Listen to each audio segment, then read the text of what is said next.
I'm Brian Foster, and this is the Grindhouse Institute. On each episode of this podcast, Jeremy Floyd and I program a triple feature movie night. Each of the movies share common themes, and we discuss them here. We're happy you could join us for today's block we call Horror Anthology 301. Today we're focused on our annual jaunt through the world of vignetted horror with a look at some more horror anthology films, my favorite. And to usher in our amazing block of cinema, our old friend, the Ghoul of the Grindhouse. Hello, kiddies. It's me, the Ghoul of the Grindhouse, here to treat you to another trio of terrorific, tantalizing talkies. Multiple manuscripts from the master of the macabre, Edgar Allan Poe, are adapted to the big scream in this petrifying picture about a bad dad, a jealous juicehead, and a maniacal mesmerist. Written by Richard Matheson and starring Vincent Slice, Peter Gorey, and Basil Rathbone. This is Roger Goldman's Tales of Terror from 1962. A boy on a bike named Billy covets a new comic from the creep who has a cartload of copies of the current Chronicle.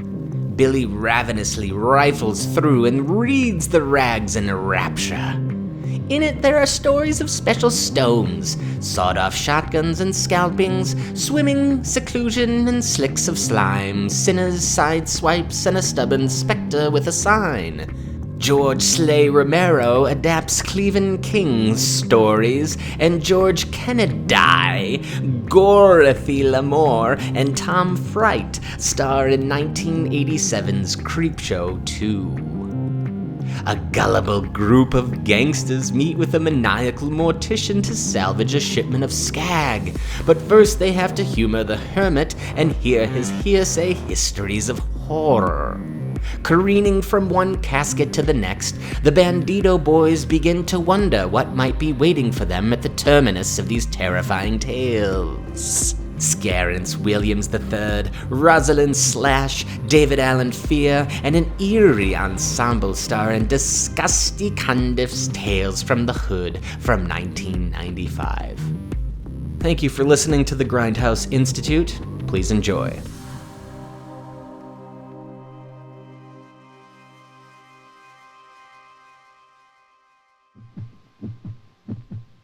You are experiencing the heartbeat of a dying man. And it is with death and dying that we concern ourselves. What happens at the point of death? What happens afterwards?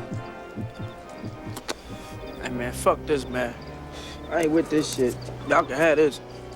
Y'all need to shut the fuck up, all right? We doing this shit because this here's business, man.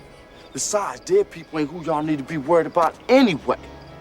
Now, the sooner we get the shit, the sooner we raise up out this motherfucker, man.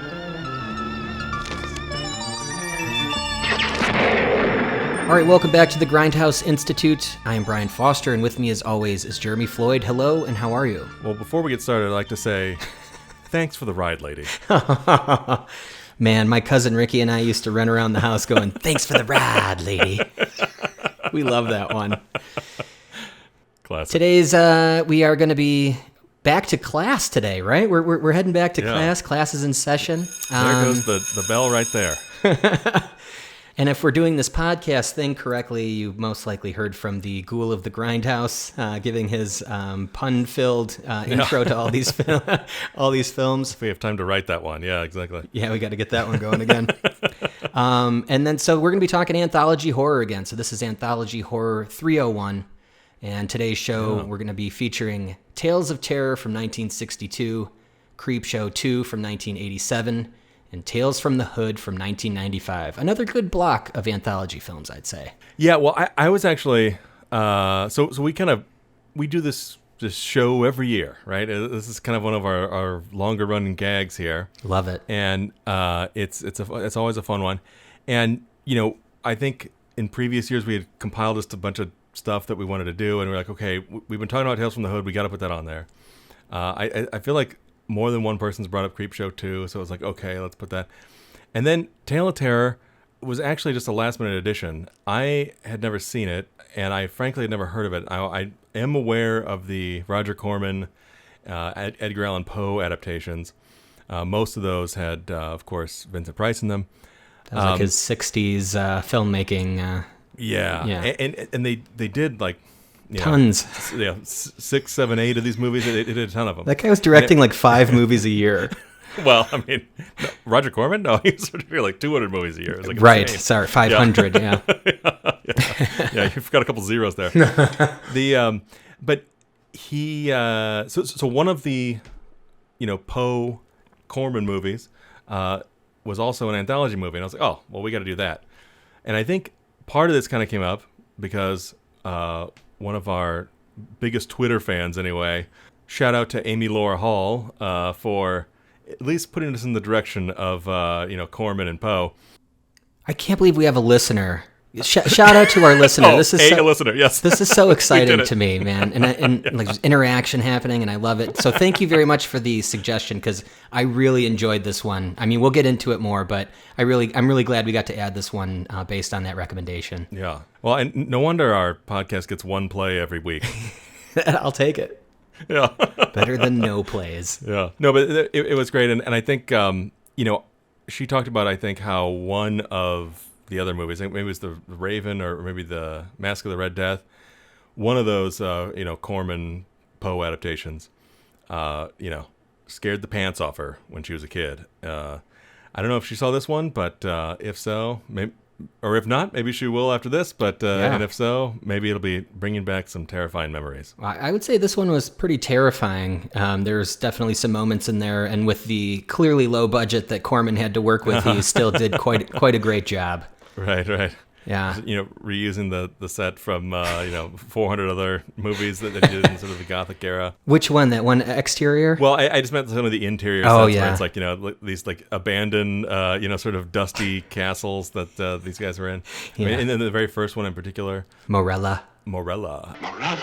Because we had kind of cobbled this one together kind of randomly, it was just like, well, what's the connection? Oh, they're just all horror anthology films. I kind of just expected it to just be kind of all over the place. But this block kind of came together a little better than I thought, which was that, like, Tales of Terror was this sort of classic Gothic horror, and Creepshow 2 was sort of more modern, everyday, right. that Stephen King vibe of just like, it could be happening to anyone vibe. And Tales from the Hood is both. It's crazy. It's both. That's great. Yeah, exactly. Especially like when we get to it, the Rosalind Cash, mental asylum up there. It looks very Arkham. Is very Gothic. Yeah. Is very, Edgar Allan Poe or maybe Lovecraft. Right. But the mortuary, all that stuff. It's like they really blended it together, and I think it turns out these movies came together a little better than I thought. It seems to happen with us, right? Like we're just kind of throwing the shit together, and all of a sudden it works. Yeah. I'll take it. The movie gods are smiling on us. And then also, I guess one other just connection for the whole thing maybe is the Thanks for the Ride Lady Hitchhiker was also in Tales from the Hood. He was. I always think of him as George Costanza's boss at the Yankees or whatever, who he's like screws over for not letting him sign the card or whatever. Screwed me again, Costanza. Well, you screwed me again, Costanza. How am I supposed to sign the card now? Huh? It's already under glass. But it's like he was also in Tales from the Hood. He was in the sort of the first tale from Tales from the Hood. Right. He was the sort of activist who gets murdered by the cops. Yeah, I thought his work in Creepshow 2 wasn't half as good as the stuff he did in Seinfeld, if that's the case. I didn't even know until you said that was the same person, because I know exactly who you're talking about. Yeah. That's really funny. Man, that episode still scares the pants out of me, but we'll get there. Yeah, we'll get there. Let's do Tales of Terror. Let's talk Poe. Let's talk Corman. Poeman, I guess. We'll do the combination of Corman and Poe together. Edgar Allan Corman. Yeah, there you go. Wait a minute. Is there an echo in here? I wanted to bring up one thing. I'll get this out of the way because I really enjoyed this film. However, one disappointment I had was that there was no spine and there was nothing interconnecting everything together. Not even a person sitting around a fire telling a story or something simple like that. We were just missing that one piece of this movie. What was it? I mean, was there anything? Was it just it was just a title card and kind of a. And it was like a different the underwater title effect. It was it was a different title card every time that kind of matched what the next sequence was going to be. But it really was just 3 short films put together. But there was nothing wrong with that. It's just it would have been really interesting to see some sort of through line. You know, I think that's what really excites me about Anthology. You know? Well, and that's what usually the strongest one of the bunch that we do. You know, usually has that as the like binder. You know, it's like I think last time around it was the original sort of 70s Tales from the Crypt, and then before that, oh man, that one was great. Yeah. What was interesting about that one is that you actually got to meet everybody as a group, and then individually you got each of their tales. I thought that was really interesting.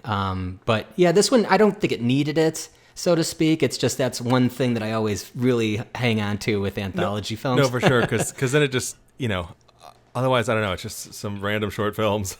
Right, yeah. And in this case, I mean, I guess, all of them have Vincent Price in it. Right, in very different character roles, yeah. Yeah. I was thinking, is the rest of the cast the same? No. Peter Lorre only shows up in one once. of them, but yeah.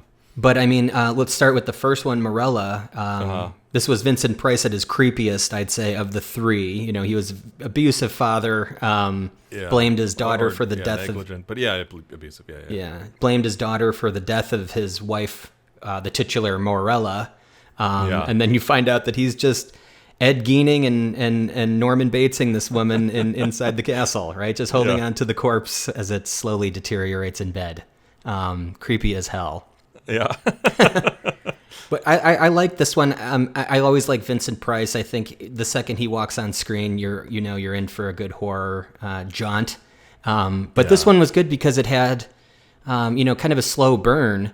But I thought the payoff was great. And I don't mean burn in a pun either. Yeah. But definitely no pun intended. The ending, or was it? It was definitely intended. It mostly is. Oh, hello, kiddies. You're just in time for your driving lesson. Today, we'll be learning about parallel parking and the right way to look behind when hacking up. But the payoff is great at the end. You know, we get a body swap tale of mother-daughter, and then all of a sudden the place is ablaze, if you will. Well, I feel like I missed a page around that time where it's like, okay, so the whole idea is Vincent Price has his, dead wife, decades-long dead wife, her corpse sitting up in a bedroom somewhere. Standard. Kind of like, exactly. It's kind of a Norman Bates situation. Yeah. With his mother. But the mother wanted the revenge against the daughter because the mom went to a party and died, or she gave birth during childbirth, or died during childbirth or something. Sounds like we both missed a couple pages there, if that's where we're heading. Because she took over the body of her daughter, and then did the body swap horror, and then it was like killing Vincent Price over it, and then we get the sort of reveal that maybe it was all in his head because it was his daughter's corpse on top of him when it was all burning down. I don't know, maybe I didn't get that, but what my reading was that. Did we watch the same movie? So Vincent Price blamed Lenora for Morella's death. Mm-hmm. Lenora was coming back from Boston to be with her father because she had a terminal illness, and I think she admitted that to him. Right. Yeah. So then all of a sudden they started actually having a bit of a relationship, and then Lenora finds her mom decomposing in the bedroom, which is definitely not, the best thing to see or find. But then, Morella just kind of rises from the dead. And then I think she switches places with her daughter, right? At one point, and she's possessed by the... Right, and it's because what she was she wanted revenge. Kind of foggy there, huh? Yeah. It's okay. Who cares? There's a big fire at the end, and then the corpse is smiling because of it. The classic Tales from the Crypt ending where the corpse is smiling. You understand nothing. She was so young, so alive, to die just a few months after giving birth to you. She couldn't accept it. I liked all these, but I think my favorite here was the third one, which we'll get to. But I think my favorite character in this was the Peter Lorre character in The Black Cat. So we've got Morella, the Black Cat, is the second segment here, which is just an alcoholic's tale of horror, kind of. Like, it's really interesting how he is an absolute drunk. So he's so much of a drunk that he puts himself into a wine tasting contest with, I'd say, the dandiest of Vincent Price of characters in this one, Fortunato Lucrezi, which is his name. But man, those two together on screen were really, really interesting, playing off one another. Oh, absolutely. And I love, so, Peter Lorre is this, hapless drunk or whatever. He's spending every single last penny he has to drink wine or whatever. And, he does all these hilarious things. He just bumps into a guy in the middle of the street and he's like, "Why don't you watch where I'm going?" and whatever. But it's like, and then they have this sort of epic drinking contest, and he gets into it basically just to get free drinks, because he challenges the snootiest guy he could find. But he was good at it. To a drink-off, and, he's like an idiot savant. He's just naturally good at it. Naturally good at finding out or knowing what wine he's drinking. Vincent Price is like doing all the the little cup he had that was around his neck. I love that. Exactly. I can't remember what that's called, but he had that thing, and it was very sort of Amadeus and Salieri. It was one's a buffoon and does it better, and one's trying really, really hard. Yeah.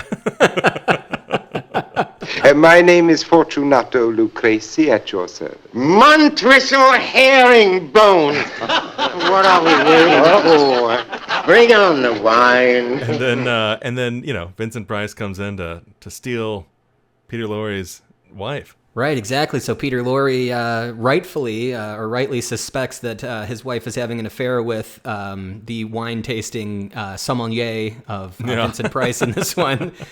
So, like anyone would, if they found that out, he killed them and then bricked them into the walls of his house. It was something to tide you over. Yeah. And I mean, if you know this story pretty well, I think this also touches on some of the Telltale Heart too, right? Well, I was gonna say, actually, Cask of the Amontillado, right? I mean, isn't it that they seal him up in the wall, just like in that story? Yeah, but I thought he invites his friend over for the slightest of slights, and then walls him up after tempting him with wine. I don't know. Yeah, I think they kind of put a bunch of stuff together. Oh, speaking of that, the writer on all three of these adaptations was Richard Matheson. Yeah, I saw that. That's great.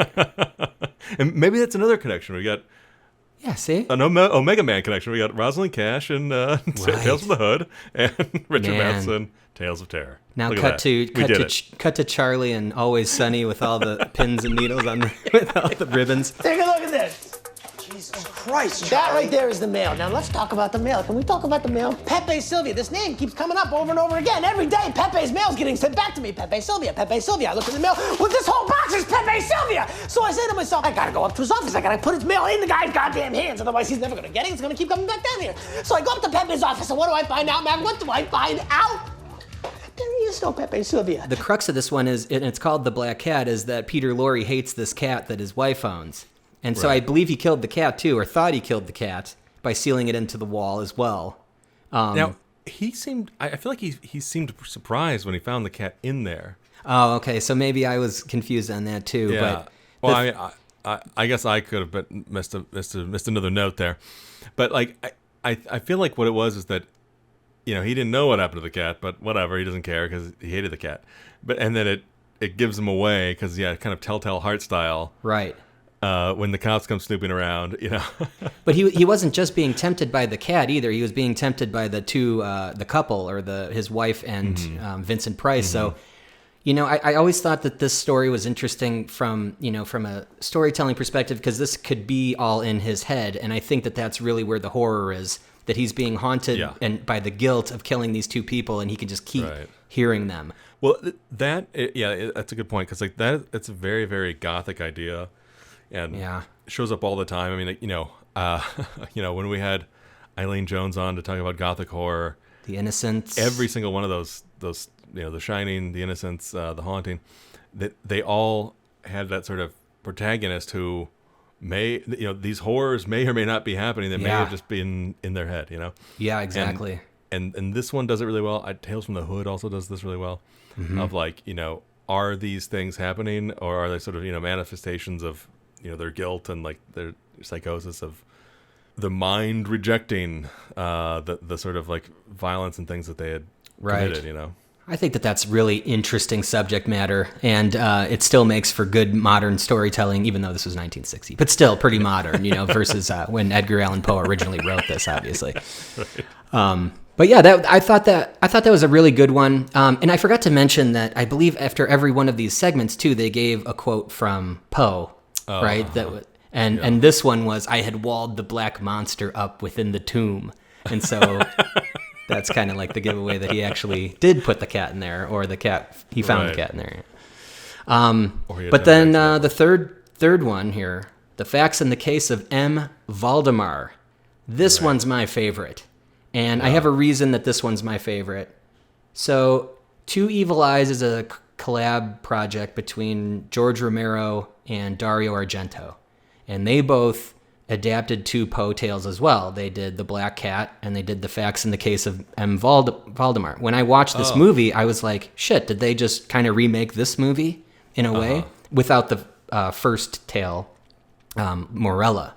However, in this one, in The Black Cat, the one that Argento directs, Harvey Keitel plays the Peter Lorre character, I believe.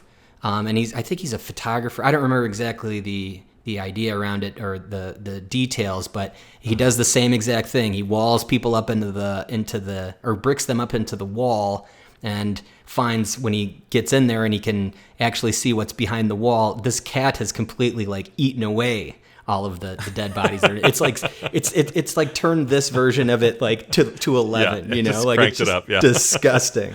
Yeah. But then The Fact in the Case of M. Valdemar, Romero directed that one. And it's very close. Obviously it's more of a modern version of that. It was done in the 80s. But it's the same kind of thing.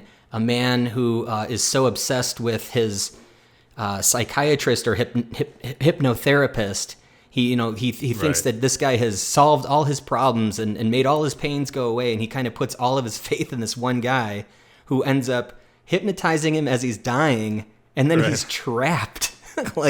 That's scary, right? Like, no, exactly. Well, he's like, what's the worst that can happen? I'm going to be dead anyway, It's like, well, because the conceit is like the hypnotist is like, I'm going to hypnotize him right before he dies so we can talk to the other side real quick before the just body for a second expires or whatever. Yeah, not for 2 months. But it turns out that like he was able to keep him in this suspended state, hanging between life and death, and indefinitely. And what he was trying to do was, I don't know what, getting this rich guy to sign over all his assets or whatever to the hypnotist. Now, talk about just desserts, right? The hypnotherapist gets haunted from his own doing in this one, and I love that so much. Yeah. But really great zombie type effects when Vincent Price wakes up, right? Yeah. His zombie wakes up, zombie, right? And he melts.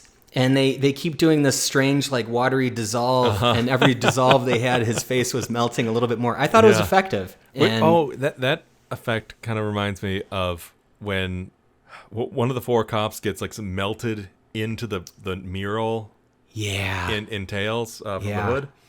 And like, they do a quick, like, dissolve of him, like, his face, like, melting off, and, like, he, like, melts. I love that. Like looks like Pizza the Hut there for a second, and then, it turns into the page. And his sidekick puke. Barf. Not in here, you're not. This is a Mercedes. Barf, puke, whatever. Where's my money? So what'd you think of this one? I liked it. I think, pacing wise, it's definitely the slowest of the bunch. Sure. And not having a binder kind of like or a spine taking us through it definitely felt weaker in that sense. The Black Cat I really enjoyed.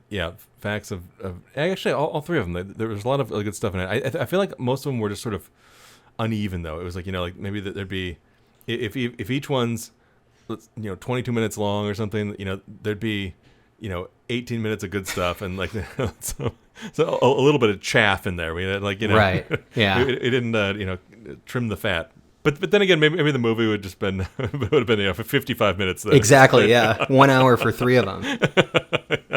And I am wondering, I mean, I didn't look too much into the history of this. I'm wondering if they were filming those as different films or if like the intention was to film them all together and put them together. Oh man, I guess Corman was notorious for doing that. It was like, just like, well, we started one project or whatever and, lost the location. We did that. Fine. We'll cut it into this movie. It's like that kind of thing. That dude was born to make movies, huh? I mean, he has made, so first of all, as of this recording, he's still alive and he's nearly 100 years old and he made, and he's still sharp. I don't know if you've seen him in interviews. Yeah, he's still like sharp as a tack. Right. And he's, I don't know what, made 1,000 movies. I mean, he's made so many movies. It's insane. I mean, him directing these movies was one thing, and that was right.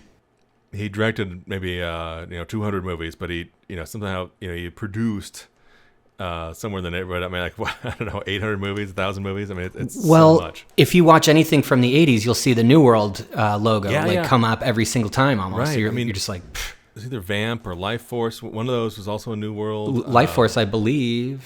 Yeah. Let's see here. Producer, 515 credits. Director, only 56 credits. Ooh, falling short.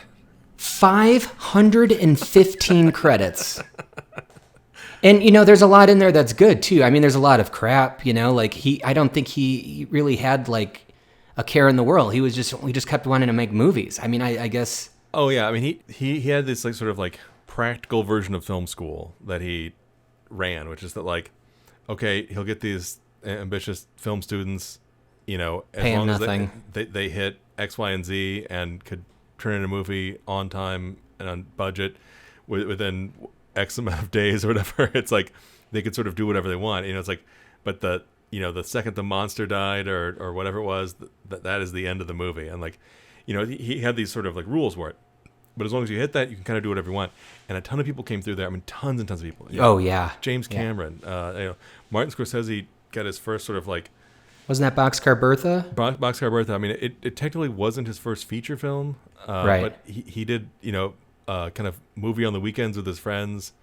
And one of those friends happened to be Harvey Keitel. But, the first sort of like movie with like a crew he did was for Roger Corman and... I mean, and Joe Dante was part of that crew for sure. Peter Bogdanovich. I mean, like, wow, tons and tons of people. Legends. He was crafting legends. Yeah, exactly. Shaping them. I mean, Francis Ford Coppola. That was a big one. Jonathan Demme. Was Lucas part of that? George Lucas. Oh, Ron Howard. Ron Howard was part of that group. Ron Howard. I mean, he definitely did his first. Ron Howard directed his first movie for Roger. Because he was obviously a child actor and whatever, but like, changing lanes or whatever, he was able to do that. And that's where his career kind of stayed for the till today. Yeah, exactly.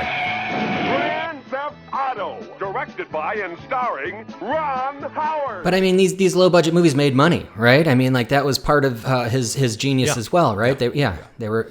He was a good marketer too, right? I mean, there's a lot around that. I believe he had something like a perfect like distribution deal or something that's like already set up where it was he would be able to pre-sell everything with drive-ins or something like that, and so he knew he would already be in the black as long as have revenue or income. The budget stayed at a certain level, and so I mean you could just kind of do whatever you wanted, and they would still have made money, And man, he had that down to you didn't have to like market them or whatever, all that kind of stuff that like. People run into today, even in the indie world or whatever. Right. Oh, God. One thing we forgot to bring up was like how, so they kept recycling, I'm sure, costumes and whatever between all of these different stories in Tales of Terror. But the one thing they 100% recycled in every single one of them was the candlestick holder with the giant Twizzler candles in them. I didn't notice that. Twizzler candles. They looked like candy. It was like a Willy Wonka candle. It was nuts. What do you do? You light this? No, you eat it. They're Venus flytraps. Giant Venus flytraps. They eat meat! Well, shall we move right along? Let's jump on our raft and head to Creepshow 2. How about that? Oh, Creepshow 2. There's another New World picture. Right. That's what that must have been what it was that was fresh in my mind. Yeah. Yeah. I mean, let's talk about it. Let's start with the fact that this is a sequel to probably my number one. It is probably the best anthology film ever made. I'd say horror anthology film is Creepshow, in my opinion. People can argue that all day, but I mean, it's pretty much perfect. It's so fun. It's got everything going for it. This one leaves things a little short. You're being diplomatic there. Yeah, I'm trying. I mean, there's still Romero involvement. I want to pay my respect. But now, did Romero? He did all of the adaptations of this one. That was a question. I'm sorry. Maybe I said it like a statement, but I'm pretty sure he did all. You mean directing? No, I'm sorry. Writing. He did all the screenplay adaptations, right? The adaptations of the short stories. You mean? Yeah, because these were Stephen King stories, right? Or at least Chief Woodenhead and The Raft were. Well, The Raft was the only one that was published. Okay. And apparently, Chief Woodenhead and what was the other one? The I Need a Ride. The Hitchhiker. The Hitchhiker. Like the Seinfeld guy. Title. Yeah, exactly. Those two were either outlines or something. So, according to one of Stephen King's biographers, I remember looking this up because I was like, man, what the hell is Woodenhead? I've never heard of that. Mm-hmm. And so what this person said was King wrote a treatment for 5 stories and a wraparound story that was more complex than the one that was found in the original movie. Romero converted this into a screenplay. The other 2 stories were adaptations of Cat from Hell and another original story, Pinfall. Which we got to see in Tales from the Dark Side. Yeah. The Pinfall is a zombie bowling story, which I would love to see someone bring to life. Yeah. Wow. Yeah. So, apparently this is like a treatment. So it would have been Woodenhead and the Hitchhiker as sort of, original teleplays. But the Raft was sort of the only adaptation that sort of made it to screen off of Stephen King short stories, anyway. I've never seen anyone so impatient, Billy, as if your life depended on getting the first copy off the presses. I guess we'll start with some positives. Well, it's probably going to go right into a negative. There is a spine in this one, right? There is a through line, storyline that kind of surrounds everything and binds everything together. However, it blows. The animation is not good. It felt like it felt like the end of every G.I. Joe episode where it was like they had the little lesson. Yeah. Don't skate on the ice, Jimmy, or whatever. Yeah, exactly. Yeah. Don't take pork candy chop from sandwiches. Yeah. Nice catch, Blanco Nino. But too bad your ass got sad. G.I. Joe! The animation in this one, I guess, so here's the thing. In Creepshow 1, there isn't necessarily a spine either. It's just they go in and out of a comic book. There's bookends with the Tom Atkins and Stephen King's son. Right, Joe Hill. Story. And I guess technically that's what it is here. In this one, they start off with essentially a paperboy or something, like going and seeing the guy dump this Tom Savini. Ghouly It's guy. Tom Savini in full ghoul makeup. Yeah, the creep. Sorry, he's the creep. Oh, he's the creep, right? Okay, so they see First the creep edition. and You're here so early, Billy. He looks like the guy from or the woman from Princess Bride, who's like in the dream. She's like, "Boo! Yes, boo!" And it's that same really long witch nose, man in the moon chin or whatever. And exactly. Like the guy, the dude from McDonald's. Remember the old McDonald's guy? Mac Tonight? Yeah, exactly. That's the one. Oh man. I don't know how this happened, but my dad ordered, I think, a shirt of Mac the Night Mac Tonight or whatever it's called, from a catalog or whatever, back in the day, and I kept it for super long, and it shrank, but Alyssa still wears it, so. Gotta get use out of those. Yeah. That's a classic shirt then. Yeah. No wonder I could come up with that reference so fast. Come on, make it Mac Tonight! The creep in this one, we meet him real quick. He shows up live action, and then immediately starts being animated. And well, why don't we just start as animated? Yeah, I have a problem with that too. Because the ending then is also live action and it looks like shit. Yeah, I mean, it's like all the interstitials are animated, every single one of them. Mm-hmm. And where that sort of story goes, I kind of wasn't expecting it to go anywhere, and it did, so that was nice. But then we get to the sort of last shot there of the long country road, and it turns back into live action for some reason. And it's not clear why.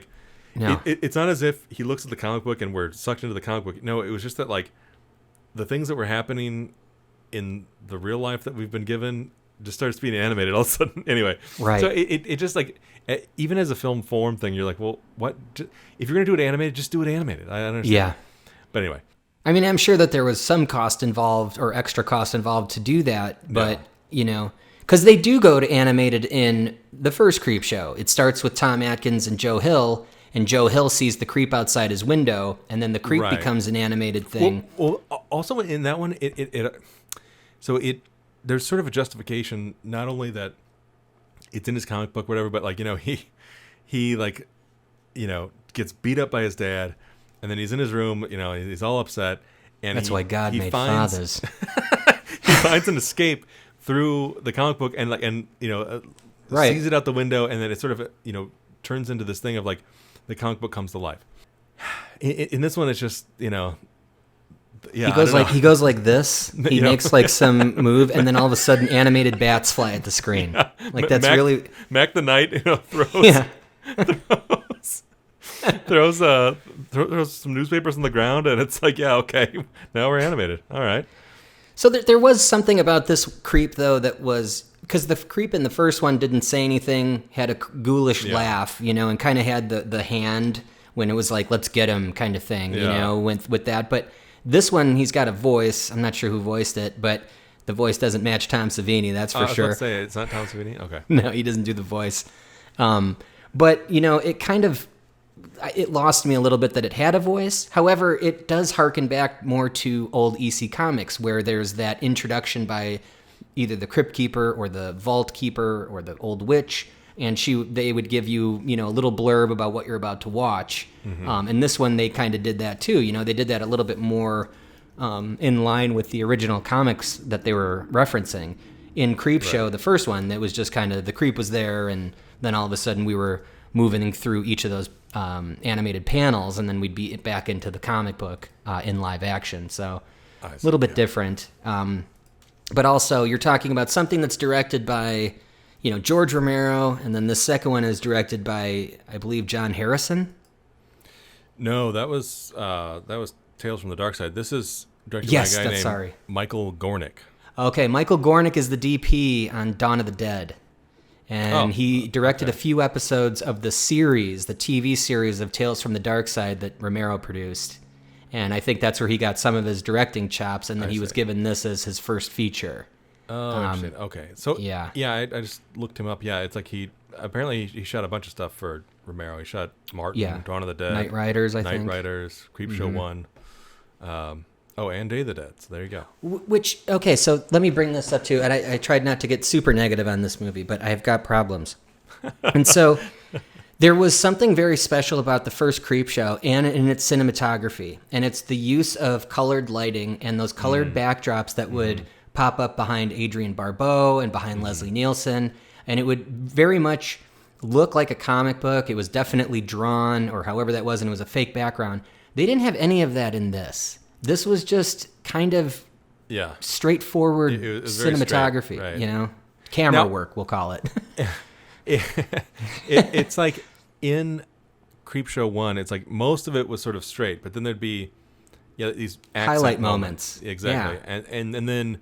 And then the interstitial, changing from one comic book panel to the next, it would go back to the sort of, bright pop of color type of thing. But yeah, you're right. That those moments of style, in that sense anyway, like weren't there. In this well, we one. should probably get into the actual episodes here. Yeah. What are we talking about again? Yeah. So Old Chief Woodenhead, it just kind of falls flat from the get-go for me on this one. The muzak that's playing beyond, the elevator music that's playing throughout the whole thing. I think George Kennedy's performance is really boring. Actually, the couples in general. So this is like, okay, so George Kennedy, and then his wife is Dorothy Lamour, and this turned out to be her last movie. Yeah. And if everyone's been collecting all of their Grindhouse episodes and listening to them faithfully, she was in the movie Donovan's Reef. She was sort of the bar manager there. But I think most people, if you do know who she is, you probably know her from the sort of like Road to movies, like the Road to Rio, Road to Zanzibar, Road to Bali, whatever, the Bob Hope, Bing Crosby like sort of loose series. And then she got her start early on, like playing sort of South Seas, whatever, native women or whatever. And, like Donovan's Reef was sort of a weird remake of The Hurricane from the 30s. Anyway, and this turned out to be sort of her last movie. And now I've kind of felt, even though like there was like no story happening at the very beginning, and it felt really, really long because there was no story happening. Like I was kind of interested in the sort of character dynamics that like the sort of George Kennedy and Dorothy Lamour characters were going through, and then it gets sort of interrupted by this like, oh man, not so great, robbery. Just like when they see this hair, I know my hair. They're not going to know what to do. It's kind of like the story of Samson. That was the guy right? you wanted to name your son after. Yeah. Colt McElhenney, right? Colt, yeah, exactly. That, yeah, Colt McElhenney. Colt, sure, Colt. He wants to go to Hollywood because why? His hair. But I think he's a good actor, like he was great in Fight Club. He was great in that show Mindhunter. He's fantastic. He was in that boxing show that I'm blanking on the name of that was out for, I think, one season. He was excellent in it. That show was amazing. It should have lasted longer. And I can't remember the name of, but it was several years ago. Yeah. But I had no idea, like looking back. If it had lasted longer, you would remember it. Exactly, yeah. If it did 2 seasons, yeah. But I had no idea that was him when I rewatched this film, and all of a sudden it was Colt, and I'm like, Holt. He's playing Holt. He's playing a Native American dude. Yeah. So explain this to me. You have his uncle cast, clearly a Native American in real life, and then you cast this guy who's supposed to be his nephew, and you go for the American? Yeah. Well, maybe there were a lot of white people on the other side of the brother's side of the family, or I don't know, or it's just I don't know what, like why, like I mean it's like exactly like why cast the most Irish guy ever? I mean because he was the best on the audition. He looked good with his shirt off. I really enjoyed when George Kennedy met with Benjamin was his name, the old wise. I guess he's the tribe leader, or I would assume, right? He's the one that kind of runs the government or that local government there. Yep. So he and George Kennedy have a clear relationship. George Kennedy's in this town. I guess you'd consider it a town. It's like they're in the middle of nowhere where it used to be a town, I guess. But they're running this general store, and this Native American tribe that's on their land clearly really likes this elderly couple. They want to help them out. They give them the family's turquoise and all of their jewelry from, as like, you hold on to this is collateral. We're going to hook you up soon, just hold on to this, but just know that these are the precious items from the family. And they made a really genuine gesture to him. And I really liked that story. That's what I mean, like that little bit there. Yeah. Like, I was really enjoying the sort of like, I don't know, kitchen sink drama of it. Yeah.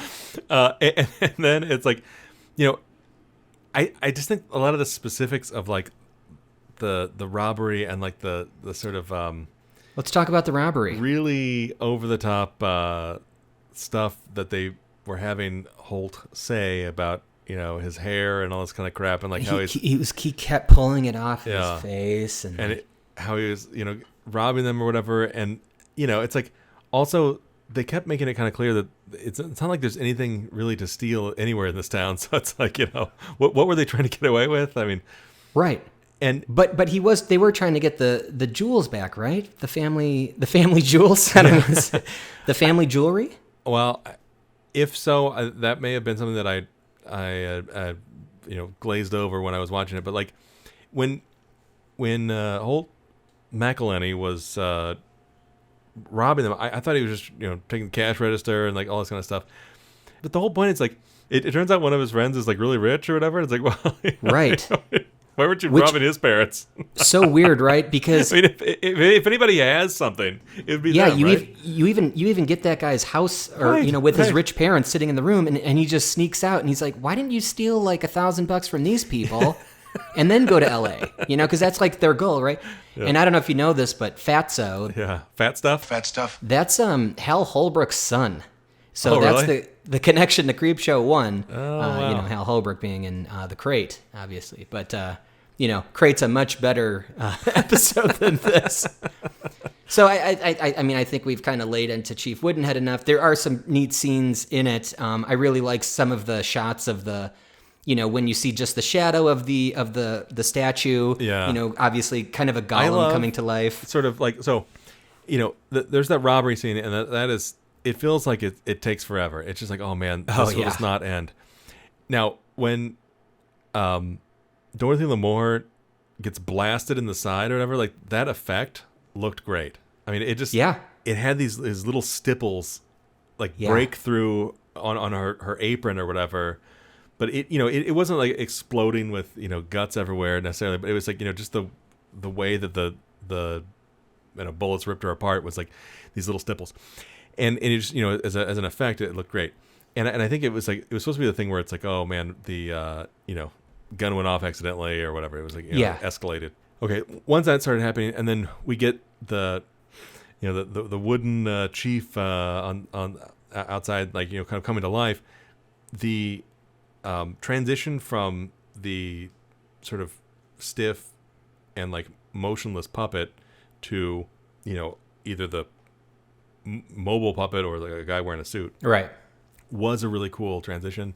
Yeah. And then you get the sort of series of kills, which are great, taking out Rich Boy, Fat Stuff, and My Hair. It's really cool because he uses a bow and arrow. He uses the hatchet or the axe. Like there's some tomahawk. There's some really cool stuff in there. Well, and it's like the Rich Boy goes to his garage. Yeah. We see the garage door open, the headlights are on, and then we see the shadow kill him. And so we don't see it happen. I mean, it's like, and then the door really closes, cool, and then it's like, exactly. The silhouette. Yeah. It's great. I'm forgetting what the Fat Stuff one was. That was that bow and arrow. He was sitting like eating food, and all of a sudden you hear, and he's like, I thought that was a good one. No, it was great. And then Holt McElhenney was like pulled through the wall. That was awesome. Yeah, that was a great fight. I mean, like that little series of bits. You're like, wow, that was the part.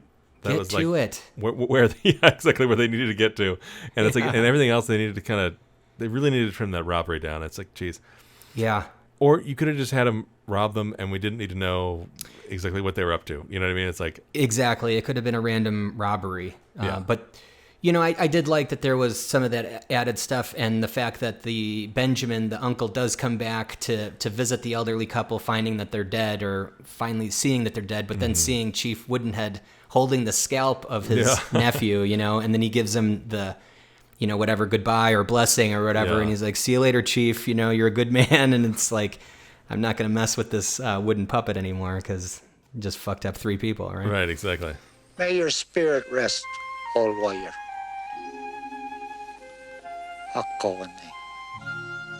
Ray and Martha Spruce, like that was that name is very Stephen King because, Stephen King's wife, Tabitha, like her maiden name was Spruce. And I thought that the idea was that only one of the stories, The Raft, was adapted from Stephen King, and the other 2 were just sort of made for this movie. But because that name was in there, I was like, wait a minute. This must have been a Stephen King story, right? Like where the hell did this come from? But it turns out it was just sort of like an outline that he put some bullet points down, and Romero adapted it to screen type of thing. So as we get further into the story, we get a little bit more from the rapper story with this little boy who's being harassed by this group of punks. Yeah. And in order to do that, he goes into his Creepshow magazine into the back, and he orders some man-eating plant seeds. Right. Which he, gets from the post office, and then he's all of a sudden beaten up by these kids, loses those seeds, right. and like then he needs to run. Yeah. Right, and then we're into the next story. So that was like the little tidbit there, and then we're into the raft. Mm-hmm. I think my favorite of the three. Yeah. I think that's the most complete. And I feel really bad for those actors because it was clearly really cold out in that water, and they had their skivvies on. It was supposed to be in the story, but yeah, it's usually like when that happens, like on a set or whatever. It's like something a scene that's supposed to be hot, it's freezing cold, and a scene that's supposed to be cold is like blazing hot. But in this case, a scene that was supposed to be cold was actually really cold. Don't they look cold when you watch up. them? Like some of them can't move. Like they can hardly give their lines. Well, and supposedly like the I don't know, whatever. I can't remember his name. Like Randy, the character name. Randy, yeah. So Randy, the actor played that. Got hypothermia or something. Got hypothermia. During the shoot. It was like, yeah, I don't think this shoot went very well. Yeah. Like from the get-go, I think that they lost locations. It was cold when it wasn't supposed to be. The hitchhiker side it was all black ice out on and it's all a driving segment, so it's like you can't drive safely on that. Yeah. But this one was good. You mentioned that you read this one, and I think that there's some stuff that's lost a little bit because, between writing and reading what someone's writing and then, seeing it on screen, there's a little bit more to that oil slick than just being a big tarp that's floating in the water. It's actually like hypnotizing, right? Like there's like iridescent colors that come off of it, and it actually hypnotized the girl, and they show that. And I think that's the most effective kill in this movie is when you see her slowly getting pulled down into the water, and she just looks and she's like, "It hurts," and that's all she says.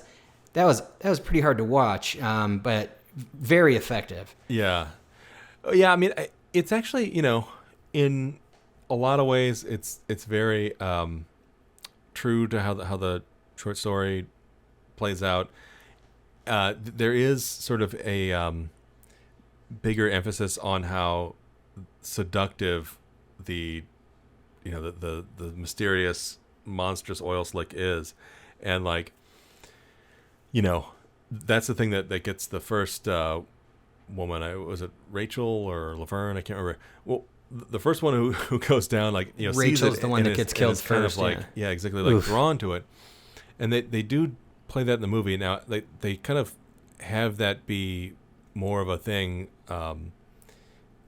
in the short story, especially because how they sort of like survive overnight, and like then it's like they're delirious, and then on top of that there's this like weird power that it has to kind of like almost Dracula like be able to hypnotize you. Ow! Get away from there, Rachel! Dodge! Riley! What happened? What happened to her? Did she fall in? Oh, it hurts! No, Fanny! No! It hurts! And there's the very rapey sex scene or whatever. Which is in the story, right? No. There is a sex scene in the story, but it's not rape like this. It's not like... Oh, really? She's okay. not passed out, and it's not... he's like just feeling her up, and I don't know. Fuck. In the short story, it's like this like... and something that kind of happens in King short stories or King stories in general. Essentially, it was like this sort of survival thing. They were huddling together, hugging for warmth, and then in these like extremely stressful situations, a lot of times in King stories, that does lead to things getting like unexpectedly horny, and they did that. And then, of course, like it's like, yeah, I think we can make it. I think we can make it. And her hair gets pulled out, right? And it's like, oof. this whole thing. I think the whole side of her face got screwed up in that one. She like turns over and right. she's just... Well, because in this one, like they just fall asleep, and I was like, wait, I thought you had to stay between the boards. That was the whole reason Deke gets sucked down. Right. Oh, man. We didn't mention that. Yeah. When his leg pops straight up when he falls. No, man. Yeah, that was great. But for me, the best part with Deke was that like his hand gets sucked down and his ring stays behind. The ring. Yeah. Yeah, that was really cool. See, this movie has some moments, right? There's some real highlights in this one. No, totally. It looks like it's going under the raft, man. And I'm gonna swim for it right now. No! Don't leave us here! Don't! I'm fast and I can make it. You gotta go while it's underneath the raft. In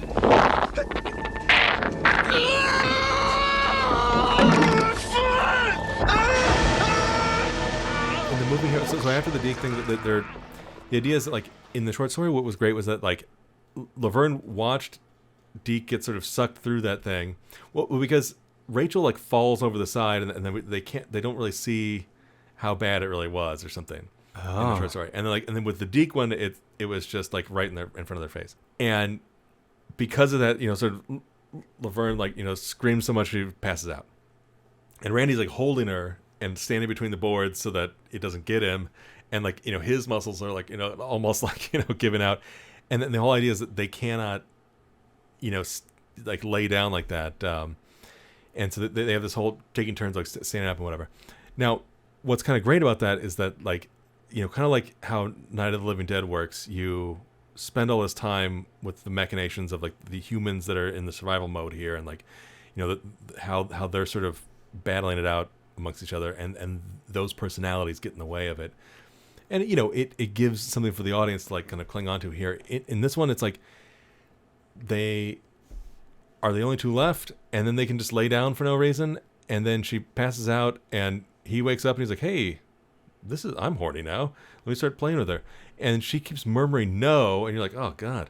It doesn't go anywhere other than like, she gets sort of sucked into the goo.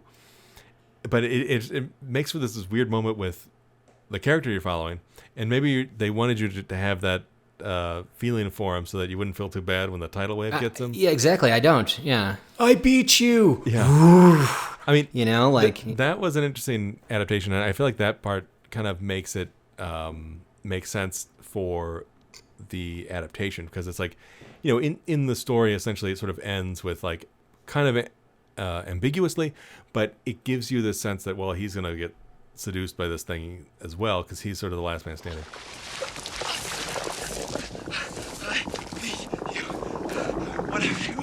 I beat you! But in this one, it's like, she's getting eaten, and it's on the other side of the raft. Like, he jumps off and swims the other way. Which is something he like thinks about at one point. He's like, damn it, we should have done that when it was eating Deke. It was like, we should have just... Yeah, exactly. Yeah. But you didn't think about it in time, and then you're too late and you're screwed. And what was great is he makes it to shore, but like he doesn't like climb up close enough to the car.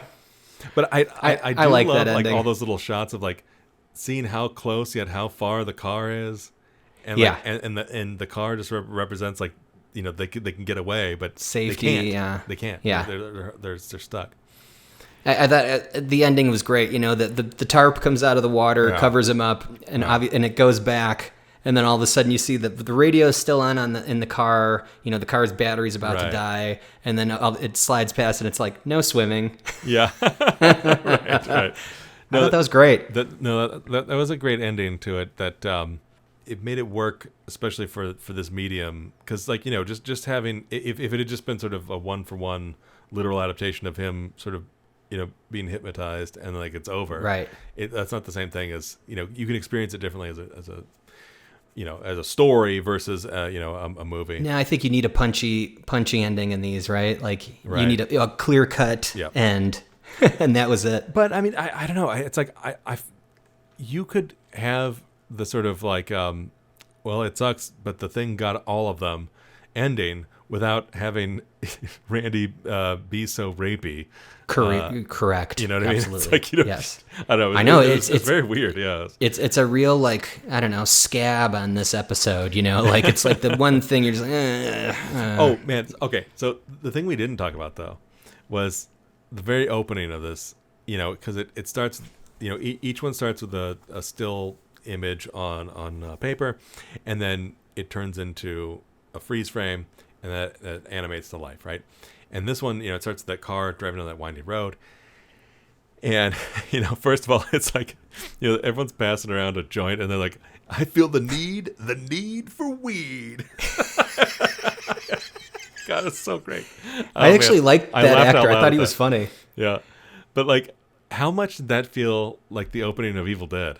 Yeah. Oh, totally. I mean, that's, going to the cabin, the group of kids, like, it was the same exact thing, right? I mean, that you can kind of buy into that, you can kind of feel for those kids because you've gone on road trips, you've gone and hung out, you've gone camping or whatever that might be. Yeah. You might not have gone to some watering hole, but, you can kind of understand where these kids are coming from and, like, they're just trying to get away. It's clearly like a late summer or a late year hot day that they're taking advantage of, but exactly, it didn't work out quite well. And it was like, it was like an impulse. They were all just hanging out and like, oh, what if we go to the lake or whatever? And, they had that thought out there like, well, we didn't tell anybody we were going. And it was like, no one's going to know we're missing. It's like, God. Yeah. Terrifying. It's great. I mean, there's a lot of great stuff in it, but yeah, I mean, it's I guess you're right that there's that little slash on the pot there with with the unfortunate Randy scene. Yeah, I mean, I think we can cut that out in a further edit. Having characters do things that I don't agree with, or whatever, it happens in almost all these stories. But like in this case, it felt like it served no purpose. It was a very strange. Who the fuck is gonna get horny when there's a oil slick that's digesting your friends right like feet away from you in the water? Like, I'm sorry, but that, that gets rid of boners. It doesn't create them, like it's right. Come on, man. And also just the like, I don't know, she's passed out. The whole thing. It was like, what the fuck? Yeah, no, I know that it's the one piece of this one that I really didn't like. Hey, buddy! What the fuck happened? Looks like a hit and run. Yeah? Car blew by me a little while ago. Couldn't see the lights. Don't know what the hell it was. I do want to go onto the hitchhiker. Yeah. Well, it's great. It's like the opening, it does what Stephen King does so well, which is like it gets you invested in the sort of kitchen sink drama. It's like this woman, who's just cheating on her husband, and oh shit, she needs to get home fast, or he's with gonna a find gigolo out. that charges by the orgasm. I thought that was funny. That was awesome. Yeah. Yeah. And how she's talking to herself. She's like, listen, it's 6 orgasms. You don't understand. Yeah. No, it's great. You charge by the orgasm? Good idea. Maybe I should. Then at least I'd have something to work for. Also, like on the gigolo's nightstand behind him was a Stephen beat-up King copy of It. He's like obviously, making his way throw through that in one. there. Yeah. It's very Stephen King in a certain way. I mean, because is this all happening in her head? This is also exactly one of those where it's like, like just like in Tales of Terror and just like in Tales from the Hood, if we ever get there, it's like, there's a lot of things where it feels like, is this only happening in her head? And like, is this a manifestation of her guilt or whatever? Yeah.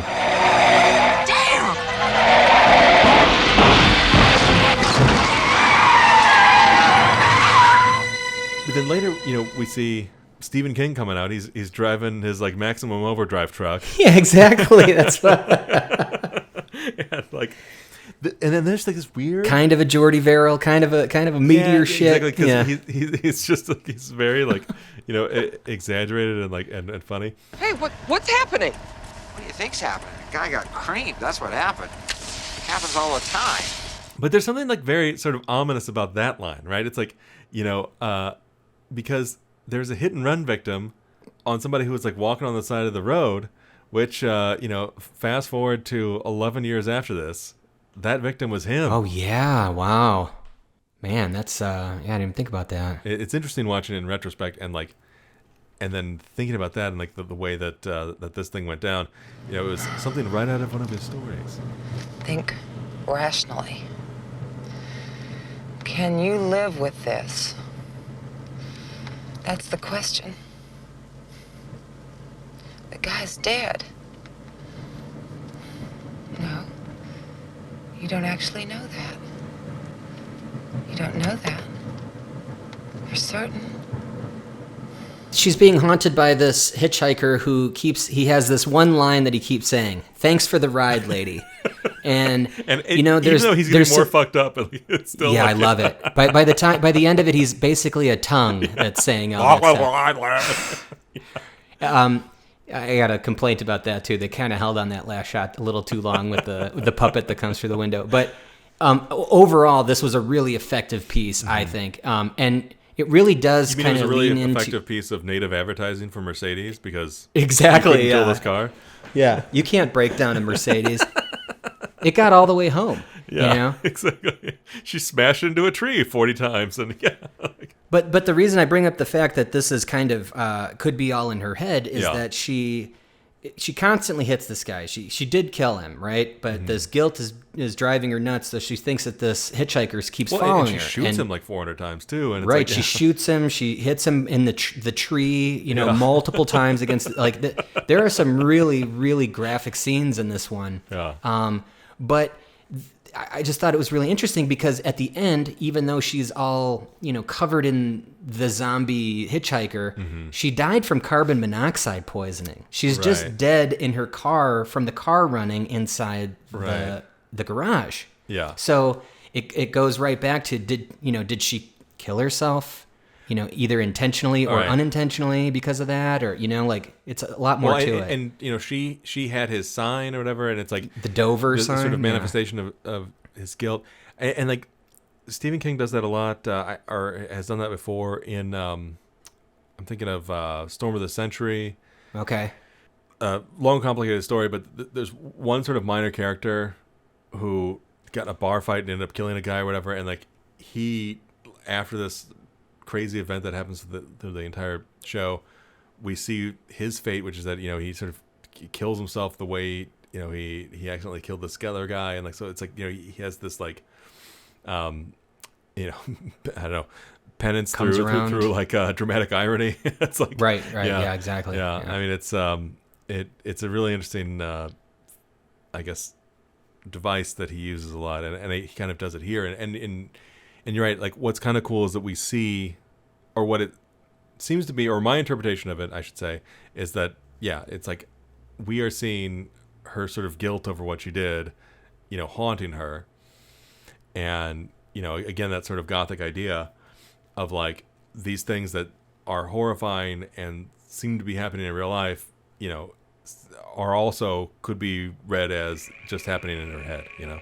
There's a lesson for you, kiddies. Never pick up hitchhikers on the hood of your car. I mean, let's finish up the spine, if you will, or the wrapper. Yeah. This kid who's running away from these thugs, these bullies, all of a sudden runs into a patch of grass that is now infested by giant man-eating plants. That are his I friends. mean, honestly, that's a big swing. Yeah. But it's animated, so why not? Go for it. You can do anything you want. Yeah.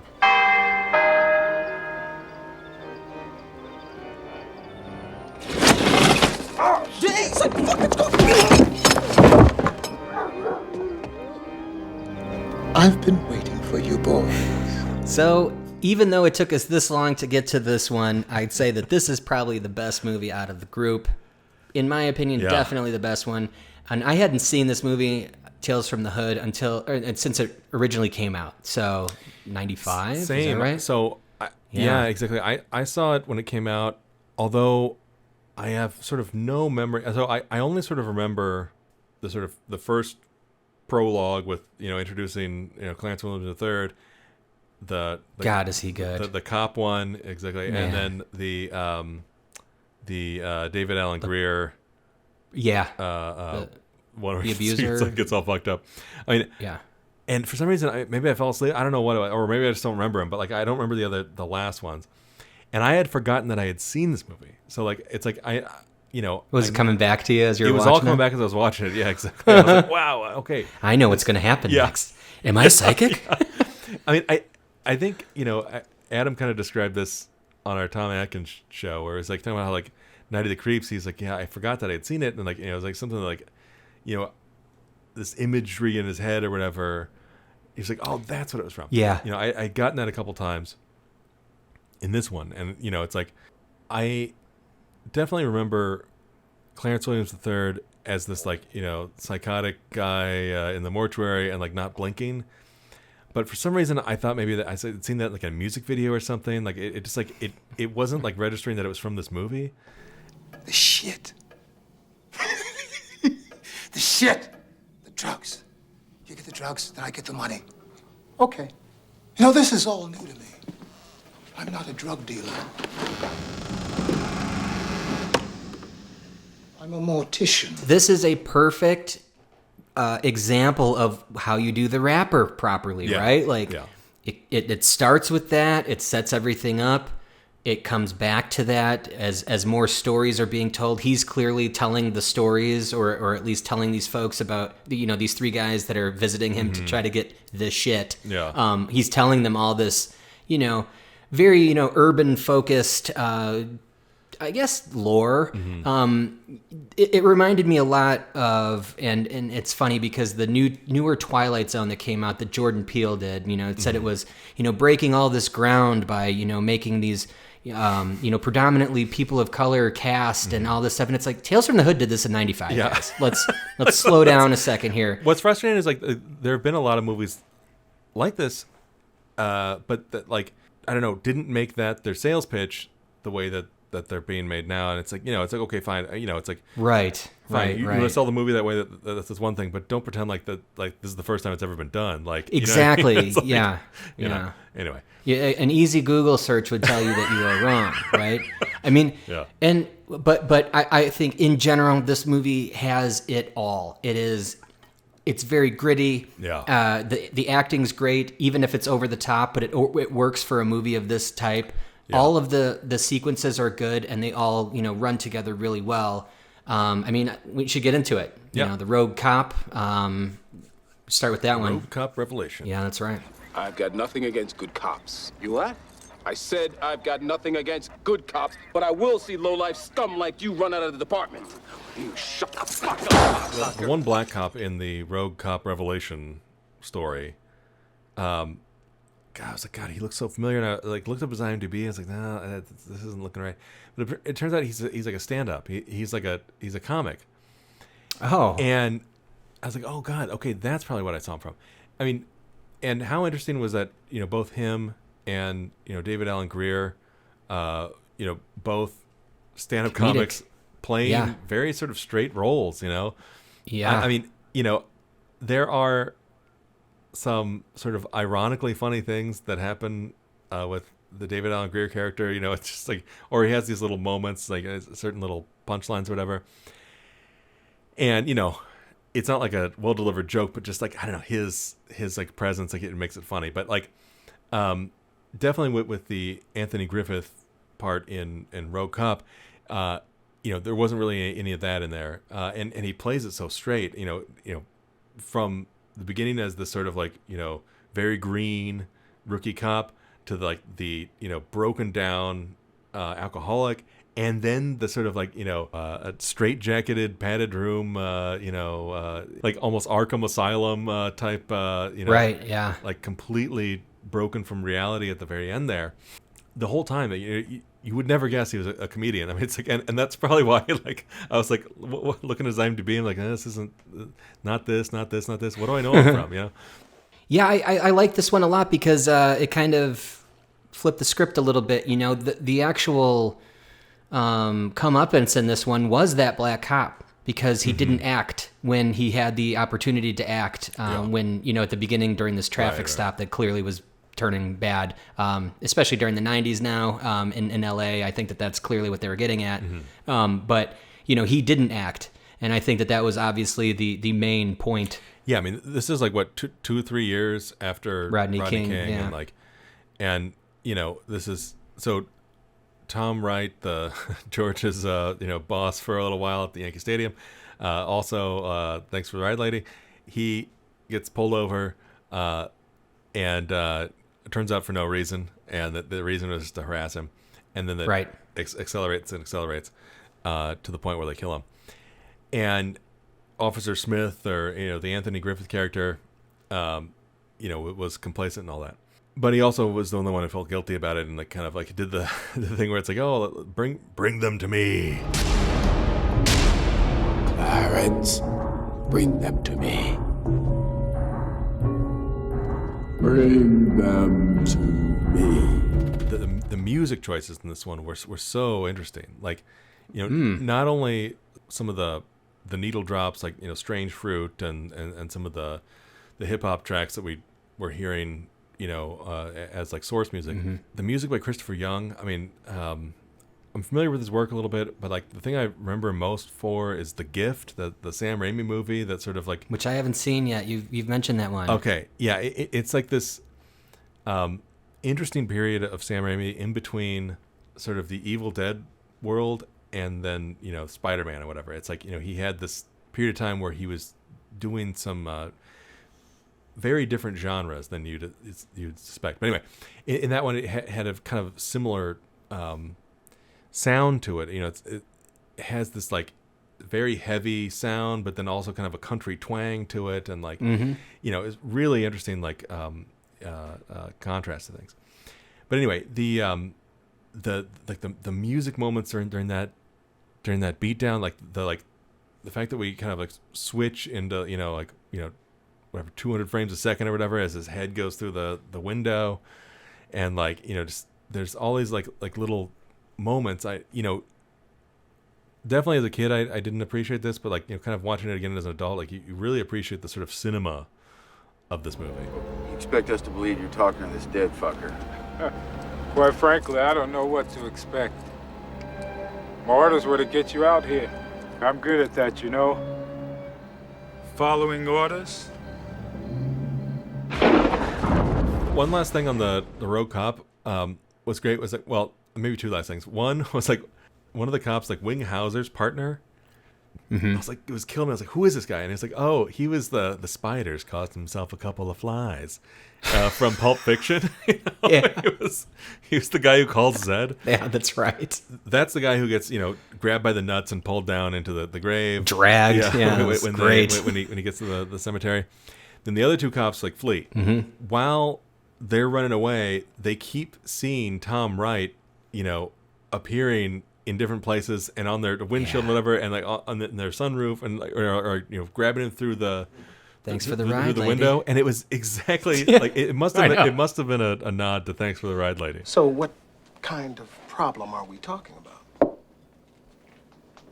Well, aside from the bruises, there's this monster that he says is in the house. He seems very disturbed by it. In fact, he's even drawn a picture of the monster.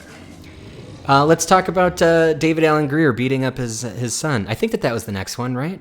Boys do get bruised. Yeah. So in this one, it's the director. The director. Yeah, sort of cast himself. as the teacher. Yeah, this was one that I like really. I was like, God, where was this imagery from? And it was from this movie, and it was like, the kid, he keeps claiming that it's a monster or whatever, and then he like sees the monster under the door, and like all the sound design of the monster coming home, and then sort of the reveal that that monster is sort of an abusive stepfather, or I maybe believe it is so. his dad. I wasn't super clear on that, but anyway, father figure. Yeah, and it's like it had such a great payoff from the the drawing that like messed up the bully, right? That then it turned into like how Dag got his comeuppance, and kind of a voodoo ish thing, right? But this was the Rusty Cundiff, the director, advised the kid. He's like, you can get rid of some of these issues in your mind if you literally throw them away or destroy them, right? Physically. It's like it's almost something you'd get in therapy. It's like, well, right. Talk about the thing you want, and by talking about it kind of like helps exercise it out. And instead of this, he turns David Alan Grier into a puddle. Exactly, gets sort of literalized into this horror moment. It's great horror. Great moment. effects. And great effects. And there's this terrible scene where David Alan Grier is just going absolutely apeshit and like beating the shit out of everybody. He grabs the frying pan like he's gonna hit his wife with it or whatever, and then all of a sudden, like they fold that paper, and his arm just like. Whoa.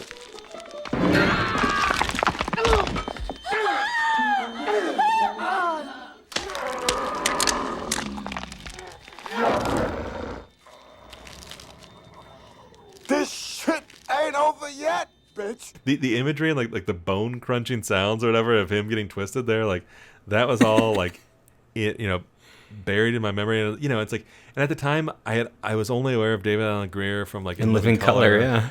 And like it's like I was like, man, I mean, he's got chops. That was the guy. I was fully aware that he was a comedian while watching it, even in the 90s.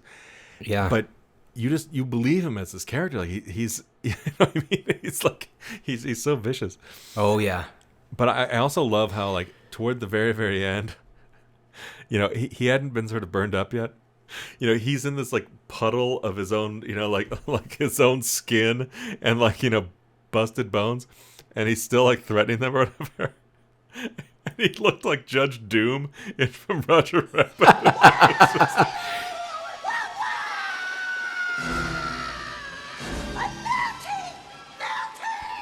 But what's cool is that, we see his burned body, and that's kind of the end of the segment, but then we go back to the mortuary again, and we see his burned body in the casket. Yeah. So it starts like coming together, right? That he's talking about all these dead bodies, but for some reason this strange mortician has all of these bodies and has all these stories and knows that.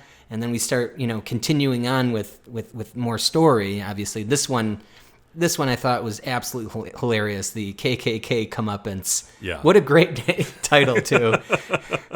It's disturbing enough that Duke Metker would claim residency here just for the sake of gaining racist votes.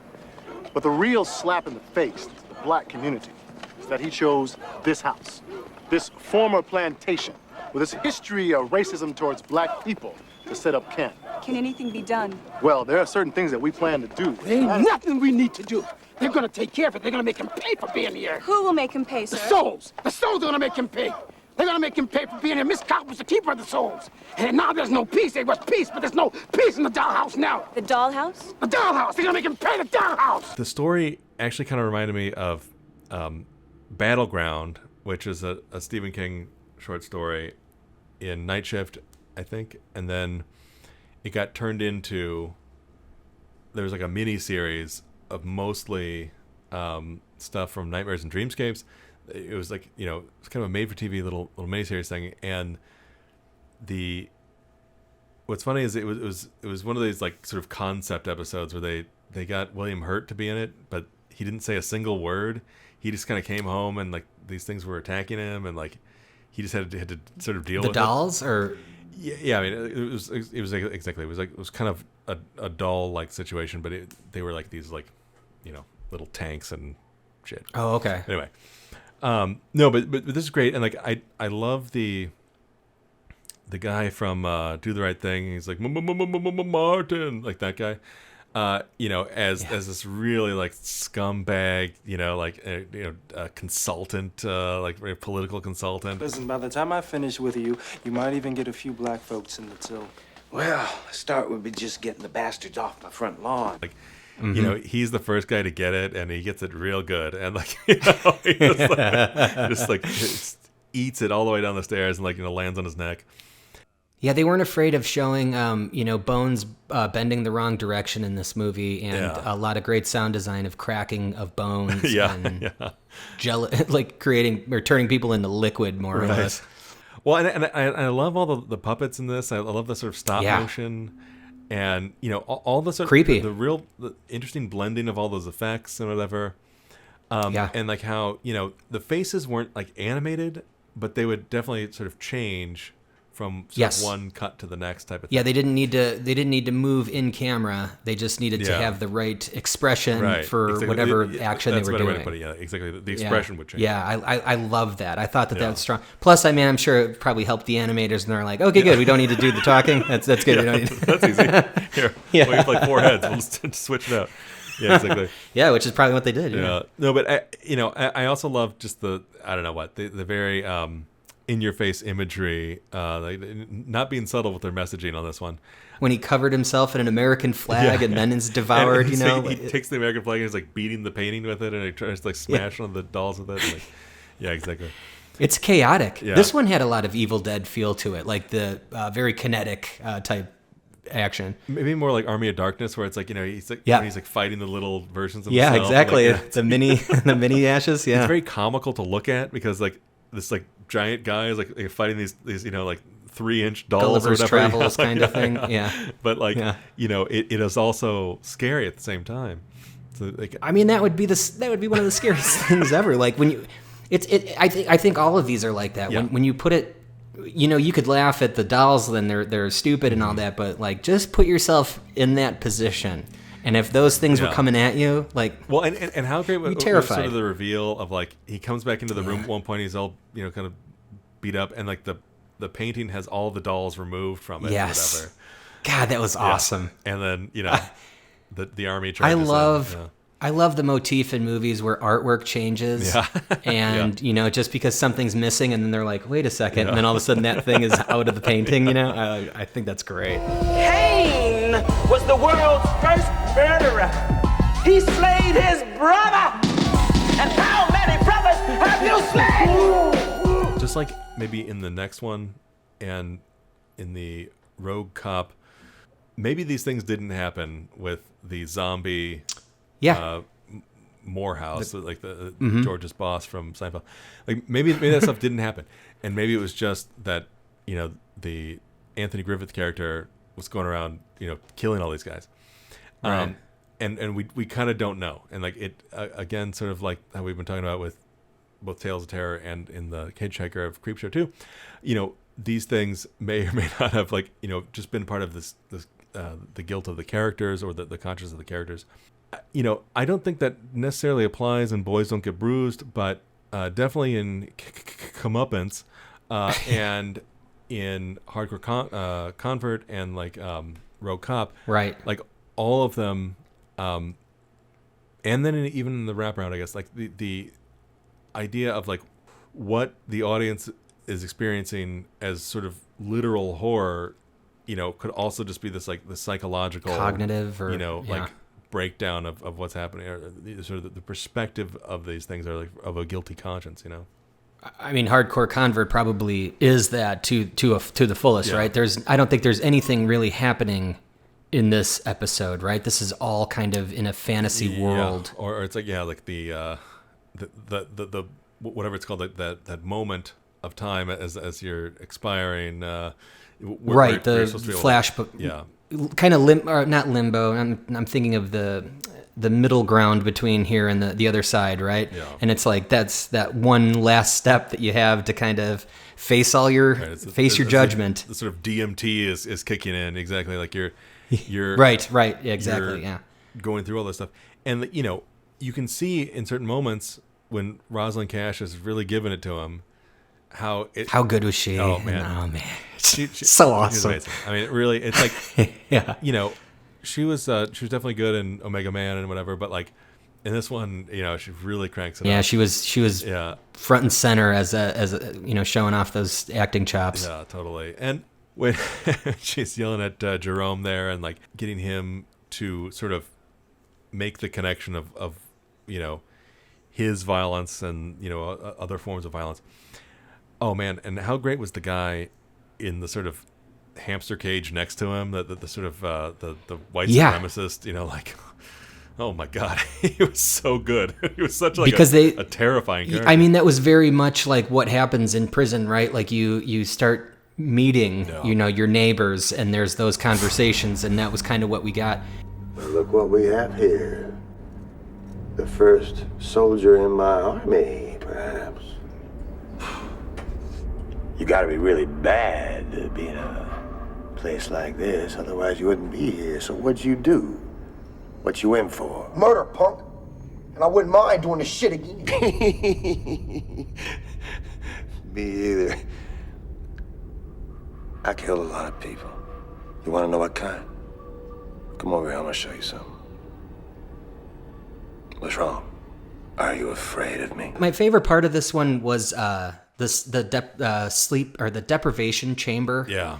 I always like that, again, a motif in movies where it's all black around you and there seems to be like a wetness. Mm-hmm. You know, it's like almost like you're in water, but you can't see the water. You don't really know. And he's in this like pure black thing where he's just being assaulted by all of the victims that he's, caused problems to over the course about the of sort of seizure-inducing strobe light sequence? Exactly, yeah. I thought that was amazing. That was great. Well, and then also like sort of the Parallax Corporation almost, brainwashing video that they played in the Parallax Corporation. Yeah. They had a very similar vibe to it. It was like, cutting between, are we making the connection here between sort of, lynchings and like, the sort of violence that Crazy K was in on. What I love about a lot of this sequence is that like once they take him out of the regular prison where he's doing 5,000 sit-ups or whatever, and they get him to the sort of Arkham prison, it becomes so Terry Gilliam. It looked like the future from 12 Monkeys. Right. But what's crazy is like it's not as if he was inspired by that, because why? These movies came out the same year. You know what I mean? It was just, I don't know. What was happening in 1995? Is that mostly like shooting close up with a wide angle lens to give it that kind of wrapping kind there's of? There's that, but also just the sort of like combination of, I don't know, old industrial, ironworks plus, kind of a mad scientist technology. Yeah, and, right. And like the sort of all the workers had like lab coats and whatever. It was very much like 12 Monkeys in the future. Mm-hmm. The hamster cages that he and the white supremacist, or Crazy K and the white supremacists were in. I mean, that all felt like the future in 12 Monkeys. It was wild. And I think part of it, it's that wide angle thing, but also just the strange production design similarities, like the coincidence of the similarities there. But anyway, it was a really great episode overall. I mean, it's like all those things like happening, and like shaving his head and like cranking that the book press on his dick, and like like hooking up to diodes and like putting shit up his nose, and like and then we cut to, and it's like he's in that space, like you're saying. It's like, is it wet? Like what am I seeing? Like what's there? Are you floating? Are you laying down? And there is this idea that like was he given a chance there to repent? As we see, he's like the mantra he's like chanting inside of his perhaps dreamscape is what he's chanting as he's laying on the pavement as well, by 3 gunmen who then we find out are main people that are in the mortuary that we're following from the beginning of the movie. It comes together so nicely in this one. Probably the best out of most of the ones we've watched, especially the ones today. But then we go right back into the mortuary and we learn who Clarence actually is. Well, you're in hell, motherfuckers. One of the best line readings too. Yes! Ain't no funeral home. What's so great about like the wraparound story, just like with Tales from the Crypt, the 70s Tales from the Crypt, like there is a point where like, wait a minute, what do we keep coming back to this for? It's like it seems like they should be advancing this thing, right? And the interstitial segments, the wraparound segments, get shorter and shorter and shorter until we get to the part where we answer that question, right? So it feels like satisfying. But what's kind of great about it is like the way the movie opens. It feels very much like a music video from the time. It feels also like this thing where it's like, as a zeitgeist, especially at that time, like like what's the most terrifying thing that the average person can think of, and this is the imagery that you can think of.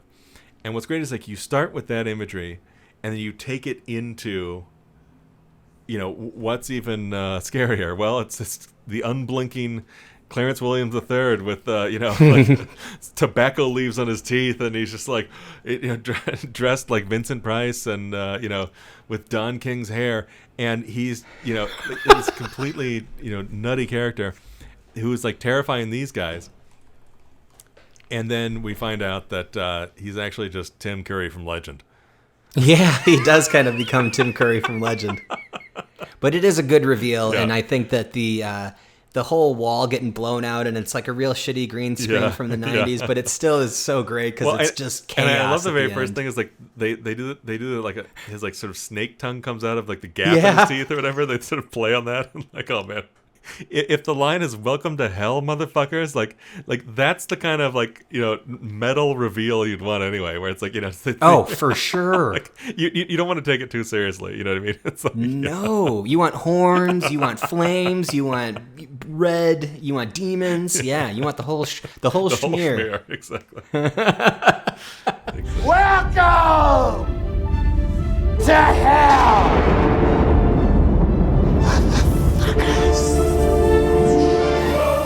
I think we did it, Jeremy.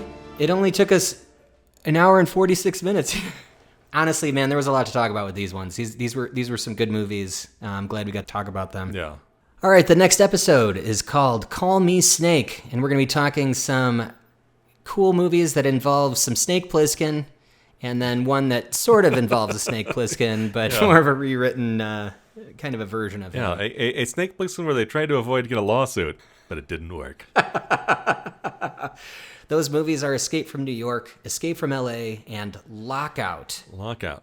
I have never heard of Lockout. I didn't even know that movie ever even released. What the hell is it? I don't think anyone ever saw it, but I saw the trailer for it once, and while I was watching, I was like, God, this is just a ripoff of Escape from New York. And then it turns out that, yes, that is the case. And we'll get, I think, more into that when we get into the episode. But, like, you know, for my money, it's Escape from New York and then 2 remakes. But we'll see. I mean, at least we get to see Escape from New York again. All right, thank you so much for listening. Please make sure to subscribe and follow us on all the podcasts and social platforms at the Grindhouse Institute. And if you really want to give us a boost, check us out on Apple Podcasts and leave us a rating and review. It helps us to get noticed. Thanks so much, everybody. We'll be back next week. Ciao.